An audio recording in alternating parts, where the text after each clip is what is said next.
శ్రీకృష్ణుడు వచ్చింది కంస సంహారం కోసం వచ్చినప్పుడు ఆ కంసుడికి కొన్ని హెచ్చరికలు పంపిస్తున్నాడు. ఆ కువల్యాపీడనం అనేటువంటి ఒక మతపు ఏనుగును కూడా సంహరించాడు. కృష్ణ బలరాముల మీదకి ఈ ఏనుగును ఉసిగొలుపుతారు, ఆ ఏనుగును సంహరించాడు. అట్లాగే ఈ కంసుడు అనుచరుడైనటువంటి ఈ చాకలి వాడిని కూడా సంహరించాడు.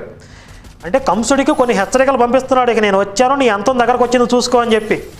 ఆ నెక్స్ట్ పాయింట్, శ్రీకృష్ణుడు కుబ్జ వీళ్ళ సందర్భం గురించి చెప్తూ ఆ లేపనాలు సుగంధ ద్రవ్యాలు ఇచ్చిన తర్వాత శ్రీకృష్ణుడు కుబ్జ దేహాన్ని ఒత్తడం ప్రారంభిస్తాడు అని ఉంది అంటున్నారు ఈయన.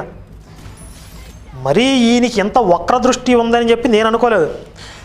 అక్కడ ఆ కుబ్జ త్రివక్ర, ఆమె శరీరంలో కొన్ని వంకరలు ఉన్నాయి, గూనిదనం ఉంది. ఆవిడ తీసుకొచ్చినటువంటి సుగంధ ద్రవ్యాలను సేకరించిన తర్వాత శ్రీకృష్ణుడు ఆమె వంకరల్ని సరిచేయడం కోసం ఆమె 2 పాదాలని తన పాదంతో నొక్కిపట్టి